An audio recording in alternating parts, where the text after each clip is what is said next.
sejam capazes de experimentar e comprovar a boa, agradável e perfeita vontade de Deus. Este conformismo do qual o escritor aos Romanos se refere, pedindo àqueles que iam ler a sua carta, e àqueles que, como vocês, estão ouvindo as palavras que na carta está escrita, não era uma revolta com relação ao avanço tecnológico da nossa época. Não, pelo contrário, este avanço tecnológico nos proporciona bênçãos, este avanço tecnológico nos proporciona vantagens. Existem pessoas que estão agora me assistindo pela televisão, existem pessoas que talvez estejam aí no banco do seu automóvel, no sofá da sua casa, assistindo esta mensagem através de um DVD ou pela internet. Isso é avanço tecnológico. Não foi isso que o escritor quis dizer quando ele disse: não se conforme com este mundo.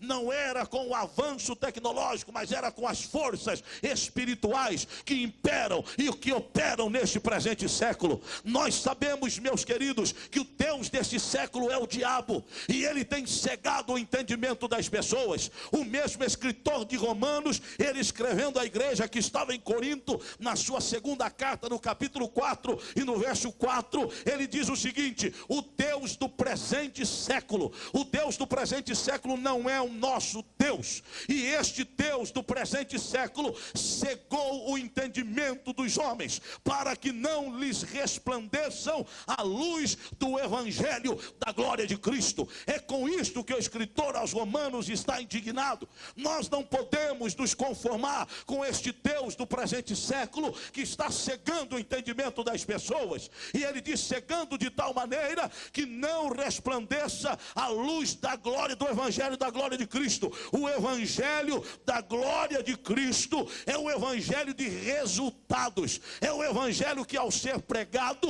opera milagres, e nós cremos no evangelho de resultados. Nós cremos que quando nós pregamos, o Senhor confirma as nossas palavras. Nós cremos que quando nós falamos, o Espírito Santo endossa estas palavras e os milagres acontecem. Eu tenho certeza que nesta hora, enquanto eu estou ministrando, Deus está fazendo milagres. Agora, queridos, nós não podemos nos conformar. Esta é a inquietação que deve tomar conta de nós. E escute uma coisa: quando nós pregamos e os milagres acontecem, eles revelam a beleza moral da pessoa de Cristo. Não há como nós mostrarmos Cristo aos homens somente através de palavras, mas nós temos que mostrar Cristo aos homens através de milagres. Nós não temos como convencer as pessoas de que Jesus é o Senhor apenas com um discurso bem elaborado, mas nós temos como convencer as pessoas de que Cristo é o Senhor quando nós pregamos na autoridade do Espírito Santo e os corações são quebrantados. Se você crê que isto acontece nesta hora, levante a sua voz e glorifique a Deus comigo. Agora entenda, Neemias não se conforma. O próprio Jesus Cristo não se conformou. Quando nós lemos lá o Salmo 69, o verso 9, que é um salmo messiânico, fala acerca da indignação de Jesus Cristo. E o salmista usa uma expressão referindo-se a Jesus, dizendo: o zelo da tua casa me consome. E este verso, este salmo, se cumpre literalmente em Jesus Cristo, quando ele entra no templo e encontra ali os mercadores do templo. Vocês conhecem muito bem essa história. Jesus purificando o templo, colocando para fora os mercadores, colocando para fora os vendedores que estavam lá. E quando Jesus coloca para fora os mercadores, quando Jesus coloca para fora os vendedores, acontece um milagre.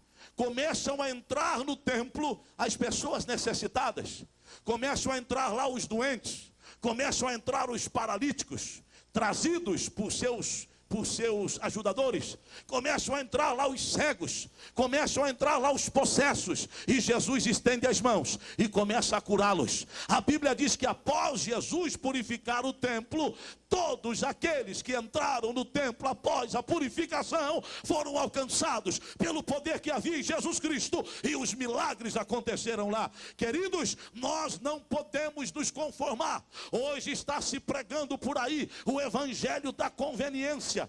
Muitas igrejas estão pregando o evangelho da conveniência. Venha como está e permaneça na mesma. Apenas venha pertencer à minha igreja. Traga aqui o seu dízimo, traga aqui a sua oferta. Não é isso que nós estamos buscando. Nós não precisamos tê-lo aqui conosco apenas visando a sua oferta ou a sua contribuição, porque nós servimos a um Deus rico, que é dono do ouro e da prata, dos céus e da terra, e de tudo aquilo que neles existem. Nós pregamos a você um Jesus poderoso para transformar vidas.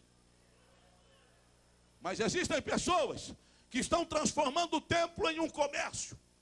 Existem igrejas por aí que ainda estão vendendo indulgências. As pessoas precisam adquirir alguns elementos para confirmar a bênção de Deus na sua vida. Olha, vem aqui para a minha igreja, compra aqui uma lanterna para iluminar o caminho.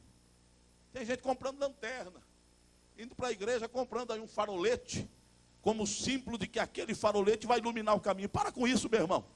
Deixa de ser envolvido por estas mentiras. A Bíblia diz que a palavra de Deus é a luz que ilumina o nosso caminho. Você não precisa de lanterna, não. Você tem a luz que é Jesus Cristo. Jesus Cristo disse: eu sou a luz do mundo. Vem aqui comprar um pouquinho de óleo santo para ungir as suas enfermidades. Onde é que existe base bíblica para isso?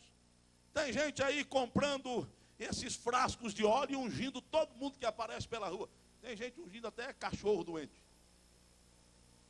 Cachorro lá em casa ficou doente, coloca um pouquinho de óleo santo para ver se cura o cachorro. Venha comprar aqui água do Rio Jordão. Pega a água do Rio Tietê aqui, toda poluída, e vende como água do Rio Jordão. Nós não fazemos isso aqui. Nós aqui pregamos o evangelho da libertação.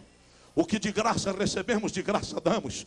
O que de graça alcançamos, de graça distribuímos. E você pode receber em Cristo esta libertação. Era isso que Neemias estava sentindo. Não se conformava com a situação do seu século. Nós somos a favor da tecnologia. Vivemos contextualmente o século 21. Mas continuamos crendo que só Jesus é poder para a salvação de vidas. Se você pode adorar a Deus, adore a Deus comigo esta noite. Nós cremos que Jesus é Senhor. Neemias diz: não, eu não vou me conformar. E aquela inquietação o leva a alguns passos maiores. Reações de pessoas que querem fazer história. Se você quer fazer história, você precisa de vez em quando, para não dizer de vez em sempre, você precisa ser tomado por esse sentimento de inquietação. Quando você vê uma pessoa que para ele tudo está bem, tome cuidado com esta pessoa. É sinal que ela não tem projetos, é sinal que ela não tem objetivos, é sinal que ela não está vivendo, mas está deixando a vida lhe levar. E nós não estamos aqui para deixar que a vida nos leve. Nós estamos aqui para ditar as regras da nossa vida diferente. Nós não estamos aqui para dizer: está tudo bem, estou tranquilo. E tem gente que deixa até a responsabilidade para Deus, né? Deus sabe o que faz, deixa Deus fazer. Tem coisas que é Deus quem faz, mas tem coisas que é você que precisa fazer. Tem coisas que só Deus pode fazer, mas aquilo que você pode, Deus não vai fazer no seu lugar. Deixe de ser um conformado e inquiete-se agora. E na autoridade de Deus, comece a fazer alguma coisa. Deus confirmará a obra das suas mãos.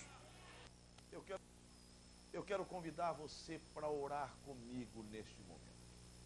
Querido Deus e Pai, eu quero lhe apresentar agora estas milhares de pessoas que estão me assistindo em todo o Brasil. Quero pedir que o Senhor visite a cada uma delas